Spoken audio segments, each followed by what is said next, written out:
Bagda publication online classes में अब संज्ञा भी धूम 3 के रोल में। लाइक, सब्सक्राइब, शेयर करना कभी ना भूले। जाते समय घंटे जरूर बजा देना। पब्लिकेशन ऑनलाइन क्लासेज में आपका हार्दिक स्वागत है। मैं सोहन बागड़ा। आज अपन शब्द विचार पर चर्चा कर रहे हैं। बल्कि आप लोगों से ये मेरी आशा है कि आप लाइक, सब्सक्राइब और शेयर करना ना भूलें। अपन मैटर ऐसे पढ़ेंगे जो अलौकिक होगा।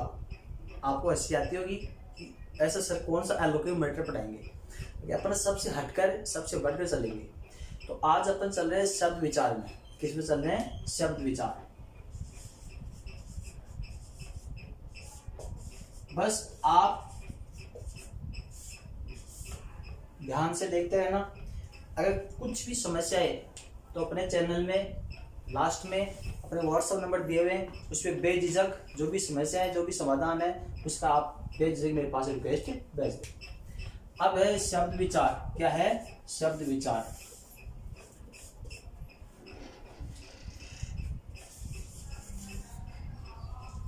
शब्द विचार देखो, शब्द विचार कितने प्रकार के होते हैं? 4 प्रकार के होते हैं। अपने शब्द पर विचार कर रहे हैं। कितने हो गए? 4।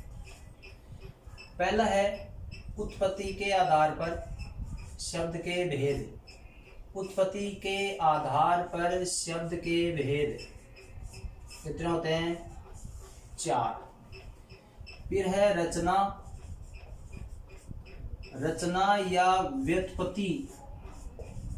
व्युत्पत्ति के आधार पर शब्द के भेद होते हैं 3। फिर है अर्थ के आधार पर। अर्थ के आधार पर शब्द के भेद होते हैं 2। फिर है प्रयोग। प्रयोग या रूप परिवर्तन। प्रयोग या रूप परिवर्तन। रूप परिवर्तन के आधार पर शब्द के भेद होते हैं 2। उत्पत्ति के आधार पर शब्द के भेद होते हैं 4। बल्कि आधुनिक दृष्टि से देखते हैं तो 5 भी हो गए हैं। उत्पत्ति के आधार पर शब्द के भेद 4 कौन कौन से हो गए? तत्सम। तत्सम शब्द। दूसरा है तद्भव, देशज और विदेशी। देशज और विदेशी। उत्पत्ति के आधार पर शब्दों के 4 भेद हो गए। तत्सम, तद्भव, देशज और विदेशी, या विदेशज भी कह सकते हैं। रचना या व्युत्पत्ति के आधार पर शब्दों के भेद होते हैं 3। पहला है रूढ़ शब्द। दूसरा है यौगिक शब्द। तीसरा है योग रूढ़। योग रूढ़ शब्द। ये हो गया आपके रचना या व्युत्पत्ति के आधार पर शब्दों के भेद। फिर अर्थ के आधार पर शब्दों के भेद होते हैं 2। कौन कौन से? सार्थक, सार्थक और निरर्थक।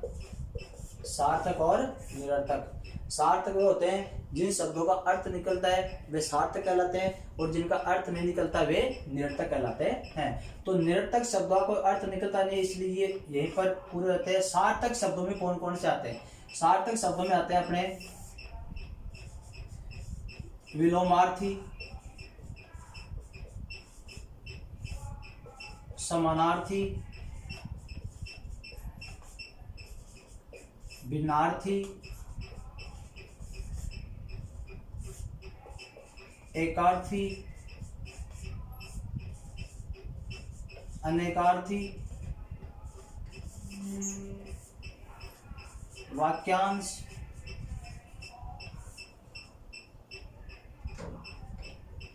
विलोमार्थी, समानार्थी, भिन्नार्थी, एकार्थी, अनेकार्थी, वाक्यांश, ये सब कुछ अपने आते हैं। युग्म शब्द, ये सब अपने सार्थक शब्दों में आते हैं। फिर आता है अपने प्रयोग और रूप परिवर्तन के आधार पर। प्रयोग और रूप परिवर्तन के आधार पर शब्दों के भेद होते हैं 2। एक तो होते हैं विकारी शब्द, एक होते हैं अविकारी शब्द। विकारी शब्द और अविकारी शब्द। विकारी शब्द का मतलब होता है विकार। विकारी शब्द में आते हैं कि विकार, विकार का मतलब होता है परिवर्तन, विकार का मतलब होता है परिवर्तन। और इसमें विकारी है बल्कि इसमें शुरू में ए लग गया तो ये हो गया आपके अविकारी। किसी भी शब्द से पूर्व उपसर्ग के रूप में ए लग जाता है तो उसका नेगेटिव अर्थ होता है नकारात्मक। मतलब ए का अर्थ होता है नहीं, ए का अर्थ होता है नहीं।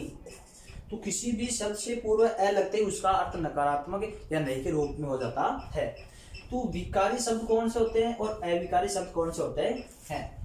विकारी शब्द में विकार मूल शब्द है, तो विकार का मतलब होता है परिवर्तन। क्या होता है? परिवर्तन। तो वे शब्द जो काल, वचन, लिंग, काल, वचन, लिंग और कारक, काल, वचन, लिंग और कारक के अनुसार, वे शब्द जो काल, वचन, लिंग और कारक के अनुसार परिवर्तित हो जाते हैं या इनके आधार पर जिनमें परिवर्तन या विकार उत्पन्न हो जाता है वे विकारी शब्द कहलाते हैं। और जिन शब्दों में काल, वचन, लिंग, कारक आदि की दृष्टि से कोई विकार, कोई परिवर्तन नहीं हो वो आपके अविकारी कहलाते हैं। इस प्रकार से प्रयोग और रूप परिवर्तन के आधार पर शब्द दो प्रकार के होते हैं, विकारी शब्द, अविकारी शब्द। अब विकारी शब्द भी 4 प्रकार के होते हैं और अविकारी शब्द भी 4 प्रकार के होते हैं। विकारी शब्द 4 कौन कौन से होते हैं? संज्ञा, सर्वनाम, क्रिया और विशेषण। संज्ञा, सर्वनाम, क्रिया और विशेषण। अविकारी शब्द 4 कौन कौन से होते हैं? क्रिया विशेषण, क्रिया विशेषण, समुच्चय बोधक, समुच्चय बोधक, संबंध बोधक, संबंध बोधक और चौथा है अपना विस्मयादि बोधक, विस्मयादि बोधक। ये हो गया आपके 4 अविकारी शब्द। कौन से हो गए? 4 अविकारी शब्द। इस प्रकार से अपने शब्द विचार का प्रारूप इस तरह से है। दोबारा देखना, उत्पत्ति के आधार पर शब्द 4 तरह के हो गए, तत्सम शब्द, तद्भव, देशज और विदेशी शब्द। रचना और व्युत्पत्ति की दृष्टि से शब्दों के भेद हो गए 3, रूढ़, यौगिक, योग रूढ़। अब तत्सम शब्द होते हैं संस्कृत वाले, तद्भव होते हैं हिंदी के, देशज होते हैं अपने देश के, विदेश होते हैं जो विदेशों से उर्दू, अरबी, फारसी आदि, अंग्रेजी, डच, पुर्तगाली आदि विदेशी शब्द। रूढ़ शब्द, यौगिक और योग रूढ़ कौन से होते हैं? रूढ़ होते हैं वे शब्द जिनका संधि विच्छेद नहीं होता है, जिनका टुकड़ा नहीं होता है, वो रूढ़ शब्द कहलाते हैं। जैसे पुस्तक, मकान, पंखा, कुर्सी, पेड़, ये रूढ़ शब्द होते हैं सारे। यौगिक शब्द कौन से होते हैं? जिनका संधि विच्छेद हो सकता है, केवल जिनका संधि विच्छेद होता है वो यौगिक शब्द कहलाते हैं। जैसे विद्यालय, विद्या प्लस आलय। अब है योग रूढ़। योग रूढ़ शब्द वो होते हैं जिनका संधि विच्छेद के साथ में, संधि विच्छेद के साथ में तीसरा अर्थ भी निकलता हो। क्या? तीसरा अर्थ भी निकलता हो, वो आपके योग रूढ़ शब्द कहलाते हैं। अब है अर्थ की दृष्टि से होते हैं सार्थक, निरर्थक। सार्थक शब्दों में आपकी ये सारी वोकैबुलरी आ गई। फिर है रूप परिवर्तन या प्रयोग के आधार पर विकारी, अविकारी। विकारी शब्द कौन से होते हैं? जो काल, वचन, लिंग और कारक के आधार पर रूप परिवर्तित हो जाते हैं, जिनमें विकार उत्पन्न होता है। और जिनमें काल, वचन, लिंग, कारक के आधार पर कोई विकार उत्पन्न नहीं होता है वो अविकारी होते हैं। विकारी शब्द 4 तरह के हो गए, अविकारी शब्द भी आपके 4 तरह के हो गए। ये हो गए शब्द विचार। अब अपन चलते हैं विकारी शब्दों में। विकारी शब्दों में कभी कभार क्वेश्चन ऐसे पूछ लेते हैं कि कौन सा विकारी शब्द है। जैसे मान लो आ गया संज्ञा, सर्वनाम, क्रिया विशेषण और विशेषण। विशेषण ए, बी, सी और डी। कभी कभार क्वेश्चन पूछ लेते हैं कि कौन सा विकारी शब्द नहीं है, कौन सा विकारी शब्द नहीं है। तो विकारी शब्द कितने होते हैं? 4। अविकारी शब्द कितने होते हैं? 4। तो संज्ञा विकारी शब्द है, सर्वनाम विकारी शब्द है, विशेषण विकारी शब्द है, क्रिया विशेषण अविकारी शब्द है। क्वेश्चन कैसे पूछ सकते हैं। अब चलते हैं अपने विकारी शब्दों में। विकारी शब्द कितने प्रकार के होते हैं? 4, संज्ञा, सर्वनाम, क्रिया और विशेषण। पहला टॉपिक लेते हैं अपन संज्ञा। क्या लेते हैं अपन बच्चों? संज्ञा। अब संज्ञा शब्द सुनने में आसान है, अपन तीसरी क्लास से संज्ञा पढ़ते आ रहे हैं, क्योंकि संज्ञा अपन आज यहाँ पर विशेष रूप से पढ़ेंगे, सबसे अलग सबसे हटकर पढ़ेंगे। क्योंकि आप वीडियो को पूरा जरूर देखना, लाइक सब्सक्राइब और शेयर करना कभी मत भूलना। अब संज्ञा शब्द का अर्थ होता है, संज्ञा शब्द का अर्थ होता है नाम। क्या होता है? नाम। फिर है संज्ञा शब्द की उत्पत्ति। संज्ञा शब्द की उत्पत्ति होती है सम प्लस ज्ञा। सम प्लस ज्ञा। संज्ञा शब्द का अर्थ होता है नाम, संज्ञा शब्द की उत्पत्ति होती है सम प्लस ज्ञा। अगर अपन इस ज्ञा का टुकड़े या विभाजन करते हैं तो इसके दो तरह से होते हैं। एक तो होगा आपका जय प्लस ये, तो ये में आपका आ जाएगा जय प्लस या, जय प्लस या। ये तो हो गया आपका व्याकरण की दृष्टि से। किसकी दृष्टि से? व्याकरण की दृष्टि से। अब इसका उच्चारण की दृष्टि से एक और होता है गय प्लस या, गय प्लस या। तो ये हो गया आपका उच्चारण की दृष्टि से। किसकी दृष्टि से? उच्चारण की दृष्टि से। तो व्याकरण की दृष्टि से अपन देखते हैं, व्याकरण की दृष्टि से इसकी देखते हैं तो ये सम प्लस ज्ञा, सम प्लस ज्ञा। तो फिर इसका उच्चारण संज्ञा नहीं संज्ञा होना चाहिए। क्या होना चाहिए? संज्ञा। और उच्चारण की दृष्टि से देखते हैं तब होता है आपका संज्ञा। तो ये आपकी संज्ञा शब्द की उत्पत्ति सम प्लस ज्ञा। अब संज्ञा शब्द की परिभाषा। संज्ञा कहते किसे हैं? संज्ञा किसे कहते हैं? किसी व्यक्ति, वस्तु, स्थान और भाव, स्थान और भाव को संज्ञा कहते हैं। दोस्तों मैंने केवल 4 नाम व्यक्ति, वस्तु, स्थान और भाव, ये 4 नाम क्यों लिखे हैं? किसी व्यक्ति, वस्तु, स्थान, भाव के नाम को क्या कहते हैं? संज्ञा कहते हैं। इसमें 4 नाम आते हैं, व्यक्ति, वस्तु, स्थान और भाव। संज्ञा में केवल 4 चीज ही आती है। जैसे व्यक्ति, वस्तु, स्थान तो आगे आपके व्यक्तिवाचक जातिवाचक संज्ञा में, और भाव आगे आपके भाववाचक संज्ञा में। तो इसकी परिभाषा है किसी व्यक्ति, वस्तु, स्थान, भाव आदि के नाम को क्या कहते हैं? संज्ञा कहते हैं। अब चलते हैं अपने संज्ञा के प्रकार। संज्ञा कितने प्रकार की होती है? संज्ञा कितने प्रकार की होती है? तो दोस्तों संज्ञा 2 प्रकार की होती है, संज्ञा 3 प्रकार की होती है, संज्ञा 5 प्रकार की भी होती है। ये सुनकर आपको कंफ्यूज हो रहा होगा, आश्चर्य हो रहा होगा कि ये संज्ञा कब से आने लगी। संज्ञा कितने प्रकार की होती है? 2, 3, 5। अब ये 2, 3, 5 कौन कौन से प्रकार होते हैं ये आपको मैं अच्छी तरह समझाऊंगा, बल्कि आप पूर्ण रूप से सतर्कता के साथ में देखते रहिए।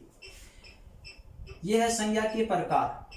संज्ञा के प्रकार 2 तो है। अगर आपसे ऐसे पूछे कि संज्ञा के मूल रूप या संज्ञा के मूल प्रकार कितने होते हैं, मूल रूप या मूल प्रकार कितने होते हैं, तब आपको 2 बताने हैं। कितने बताने हैं? 2। ऐसे पूछे संज्ञा के मुख्यतः कितने प्रकार होते हैं, तब आपको बताने हैं 3। कितने बताने हैं? 3। और ऐसे पूछे संज्ञा के कुल कितने प्रकार होते हैं या संज्ञा कुल कितने प्रकार की होती है, तब बताने आपको 5।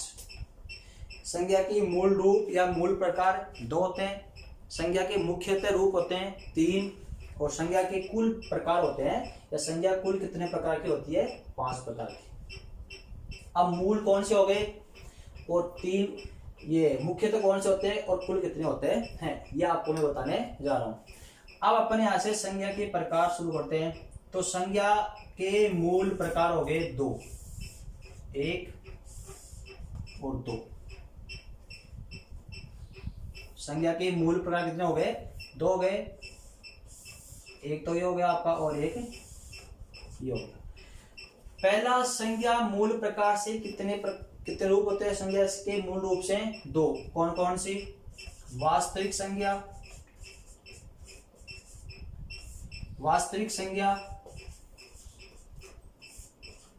और भाववाचक संज्ञा। वास्तविक संज्ञा और भाववाचक संज्ञा। वो आपका ट्रैक्टर आ गया है। वास्तविक संज्ञा और भाववाचक संज्ञा। संज्ञा के कितने रूप हो गए? मूल रूप से 2। अब वास्तविक संज्ञा कौन सी होती है और भाववाचक संज्ञा कौन सी होती है? जो भाव का बोध कराते हैं, जो भाव का बोध कराते हैं वो भाववाचक संज्ञा होती है, और जो वास्तव में होती है वो वास्तविक संज्ञा होती है। जैसे वास्तव में, दृश्य, वास्तविक, मूर्त रूप, मूर्त संज्ञा, और ये होती है अदृश्य और अमूर्त संज्ञा। वास्तविक संज्ञा के भी 2 भेद होते हैं। वास्तविक संज्ञा कितने भेद हो गए? 2। कौन कौन से? व्यक्तिवाचक, व्यक्तिवाचक संज्ञा और जातिवाचक संज्ञा। जातिवाचक संज्ञा, व्यक्तिवाचक और जातिवाचक संज्ञा। अब जातिवाचक संज्ञा के आपके 2 भेद होते हैं। कौन कौन से? द्रव्यवाचक संज्ञा और समूह, समूह या समुदायवाचक संज्ञा। समूह या समुदायवाचक। इस प्रकार से अपने आप देखना कि संज्ञा के मूल रूप 2 होते हैं, वास्तविक संज्ञा और भाववाचक संज्ञा। ये तो हो गए संज्ञा के मूल रूप। तो संज्ञा के मूल प्रकार होते हैं 2, वास्तविक संज्ञा और भाववाचक संज्ञा। अब संज्ञा मुख्यतः 3 प्रकार कौन सी होती है? वास्तविक संज्ञा के 2 भेद हो गए, व्यक्तिवाचक और जातिवाचक। तो मुख्यतः 3 प्रकार कौन से होते हैं? व्यक्तिवाचक, जातिवाचक और भाववाचक। अब संज्ञा के कुल प्रकार कितने होते हैं? 5 कौन से हो गए? व्यक्तिवाचक, जातिवाचक, द्रव्यवाचक, समूहवाचक और भाववाचक। ये संज्ञा 5 प्रकार की, इस प्रकार से कुल 5 भेद माने जाते हैं। अब दोस्तों कहीं कहीं पर भाववाचक संज्ञा के भी 2 भेद, उपभेद मानते हैं। वो कौन कौन से होते हैं? कि भाववाचक संज्ञा के 2 भेद कौन से हो गए? एक तो हो गया आपका रूढ़ भाववाचक, रूढ़ भाववाचक संज्ञा, और एक होते हैं यौगिक, एक होती है यौगिक, यौगिक भाववाचक संज्ञा। मतलब भाववाचक शब्दों को भी 2 भागों में बांटते हैं। एक तो रूढ़ भाववाचक और एक यौगिक भाववाचक। रूढ़ भाववाचक कौन से होते हैं? रूढ़ भाववाचक होते हैं जो केवल जन्मजात ही भाव का बोध कराते हैं, जन्मजात ही भाव का बोध कराते हैं। और वे भाववाचक शब्द जिनका संधि विच्छेद या जिनका टुकड़ा नहीं होता है वो रूढ़ भाववाचक होते हैं। जैसे प्रेम, प्यार, प्रेम, प्यार, दया, ये सब क्या है? ये भाववाचक है और रूढ़ भाववाचक है, क्योंकि इनका संधि विच्छेद नहीं होता, इनके टुकड़े नहीं होते। अब है आपकी यौगिक भाववाचक। कौन से? यौगिक भाववाचक। यौगिक भाववाचक शब्द 5 प्रकार के शब्दों से बनते हैं। कौन कौन से शब्दों से बनते हैं? यौगिक भाववाचक बनते हैं जातिवाचक, जातिवाचक से, सर्वनाम शब्दों से, विशेषण शब्दों से,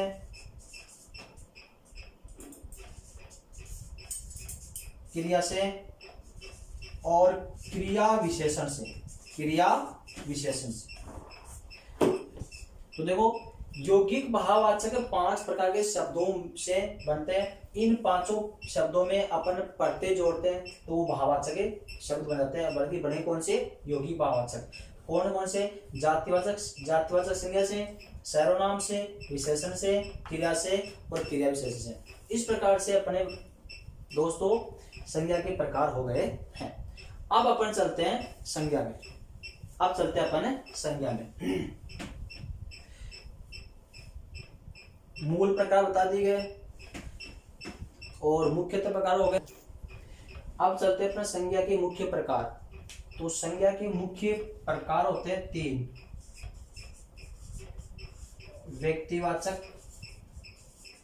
व्यक्तिवाचक संज्ञा, जातिवाचक संज्ञा और भाववाचक संज्ञा। तीसरा कौन सा है? भाववाचक संज्ञा। व्यक्तिवाचक, जातिवाचक, भाववाचक संज्ञा। अब मैं आपको अब यहाँ पर सीधी शॉर्ट तरीका बता रहा हूँ, सीधा तरीका, कि व्यक्तिवाचक संज्ञा हमेशा एक वचन में प्रयुक्त होती है। कौन से वचन में? एक वचन में। जातिवाचक एक वचन और बहुवचन दोनों में प्रयुक्त होती है। एक वचन और बहुवचन। भाववाचक संज्ञा हमेशा एक वचन में प्रयुक्त होती है। दूसरा नियम है व्यक्तिवाचक संज्ञा प्राणीवाचक और अप्राणीवाचक, प्राणीवाचक और अप्राणीवाचक होती है। प्राणी मतलब सजीव, अप्राणी मतलब निर्जीव। जातिवाचक भी प्राणीवाचक और अप्राणीवाचक दोनों होती है।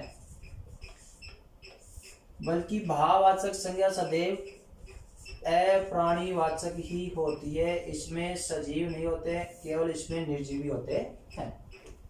तीसरा नियम है व्यक्तिवाचक संज्ञा सदैव निरर्थक होती है। क्या होती है? निरर्थक होती है। जातिवाचक संज्ञा सार्थक होती है। भाववाचक संज्ञा में सदैव सार्थक होती है। आगे है व्यक्तिवाचक संज्ञा दर से और स्पर्श से होती है। दर से और स्पर्श से। जातिवाचक संज्ञा भी दृश्य और स्पर्श से होती है, देखने योग्य और स्पर्श करने योग्य। और भाववाचक संज्ञा केवल महसूस करने योग्य होती है। इसको अपन केवल महसूस कर सकते हैं, देख नहीं सकते। फिर है व्यक्तिवाचक संज्ञा वास्तविक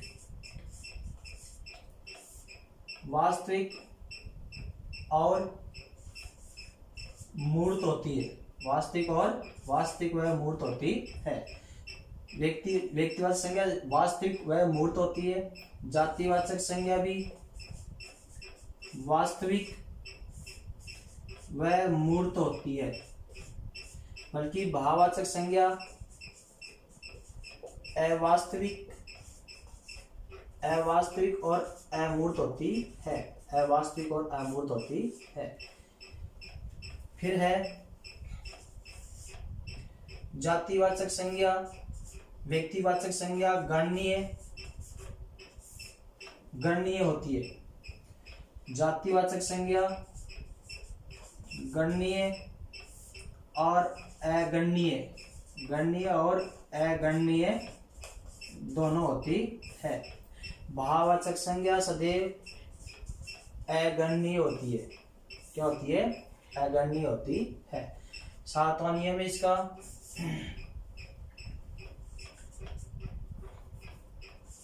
व्यक्तिवाचक संज्ञा से अपन जातिवाचक संज्ञा बना सकते हैं। व्यक्तिवाचक संज्ञा से अपन जातिवाचक बना सकते हैं। जातिवाचक संज्ञा से अपन व्यक्तिवाचक भी बना सकते हैं। क्या बताया मैंने दोस्तों? व्यक्तिवाचक संज्ञा से अपन जातिवाचक बना सकते हैं। जातिवाचक संज्ञा से अपन व्यक्तिवाचक भी बना सकते हैं। जातिवाचक संज्ञा से अपन भाववाचक बना सकते हैं, भाववाचक संज्ञा बना सकते हैं, भाववाचक से वापस अपन जातिवाचक बना सकते हैं। इसका विशेष ध्यान रखना, व्यक्तिवाचक संज्ञा से अपन जातिवाचक बना सकते हैं, जातिवाचक से वापस अपन व्यक्तिवाचक बना सकते हैं, जातिवाचक से भाववाचक बनता है, भाववाचक से वापस जातिवाचक बनता है। अब रह गई कौन सी, व्यक्तिवाचक से भाववाचक और भाववाचक से व्यक्तिवाचक कभी भी नहीं बनती है। ना तो व्यक्तिवाचक से सीधा भाववाचक बन सकता है और ना ही भाववाचक से सीधा व्यक्तिवाचक बन सकता है, जातिवाचक संज्ञा की सहायता लेनी पड़ती है। तो ये 7 नियम है, विशेष रूप से ध्यान रखना। ये 7 चीज जो बताइए, ये जो 7 नियम बताए, ये मैंने किताबों से हटकर बताए, ये सबसे अलग है, ये कहीं देखने को नहीं मिलने वाला अपन को। व्यक्तिवाचक संज्ञा एक वचन होती है, जातिवाचक एक वचन और बहुवचन होती है, भाववाचक संज्ञा एक वचन होता है। जब व्यक्तिवाचक और भाववाचक संज्ञा सदैव एक वचन में होती है, अगर इन उदाहरणों को अपन बहुवचन में बदल देंगे, व्यक्तिवाचक का बहुवचन बना देंगे तो और भाववाचक का बहुवचन बना देंगे, तो ये दोनों ही कहाँ जाएंगे, आपके जातिवाचक में आ जाएंगे। जैसे रावण व्यक्तिवाचक है, रावणों की कमी नहीं है, अब ये वाक्य आपका जातिवाचक में आ गया। बुराई भाववाचक है, बुराइयां बढ़ती जा रही है, बहुवचन होते ही आपका हो गया आपका जातिवाचक। व्यक्तिवाचक संज्ञा सजीव और निर्जीव दोनों होती है, जातिवाचक सजीव और निर्जीव दोनों होती है, बल्कि भाववाचक संज्ञा निर्जीव ही होती है। भाववाचक संज्ञा में सजीव के उदाहरण ले आ सकते हैं। व्यक्तिवाचक संज्ञा निरर्थक होती है, ये सार्थक होती है, ये सार्थक होती है। निरर्थक कैसे होती है, जैसे व्यक्तिवाचक संज्ञा का उदाहरण है जयपुर, जयपुर, तो अब इस जयपुर का अर्थ निकलता है, जयपुर जयपुर ही रहेगा। जैसे मैं बोल दूं कि जयपुर जाओ, जयपुर जाओ, तो किसी को पूछने की आवश्यकता नहीं कि कहाँ जाना है, जयपुर है तो सीधा रवाना जयपुर हो जाएगा, तो जयपुर जयपुर ही रहेगा, इसलिए निरर्थक है। अब यहाँ पर सार्थक कैसे है, बार में ऐसे हो, जैसे जातिवाचक उदाहरण का लेता हूँ शहर, शहर, तो इसका अर्थ कहता है कौन सा शहर, कौन सा शहर। इसी तरह से इसका भाववाचक में भाव, कौन सा भाव, दया का भाव, क्रोध का भाव, प्रेम का भाव, ईर्ष्या का भाव। इस तरह से ये 2 सार्थक होती है और ये निरर्थक होती है। व्यक्तिवाचक संज्ञा को अपन देख सकते हैं, स्पर्श कर सकते हैं, इसको भी देख सकते हैं, स्पर्श कर सकते हैं, बल्कि भाववाचक संज्ञा को केवल महसूस कर सकते हैं। प्रेम, दया, क्रोध, लालच, ईर्ष्या, ये सब महसूस करने न कि दिखाई देने वाले। व्यक्तिवाचक संज्ञा वास्तविक और मूर्त होती है, वास्तविक मतलब जो वास्तव में है, मूर्त मतलब जिसको अपन देख सकते हैं। ये भी वास्तविक और मूर्त होती है, ये अवास्तविक और अमूर्त होती है। व्यक्तिवाचक संज्ञा को अपन गिन सकते हैं और जातिवाचक संज्ञा को अपन गिन भी सकते हैं और नहीं भी गिन सकते हैं। इसमें दोनों तरह के उदाहरण होते हैं। ये हो गया आपकी भाववाचक संज्ञा सदैव अगण्य होती है, जिसको अपन गिन नहीं सकते हैं। ये हो गया आपके संज्ञा के नियम विशेष, जो सबसे अलौकिक हटकर है।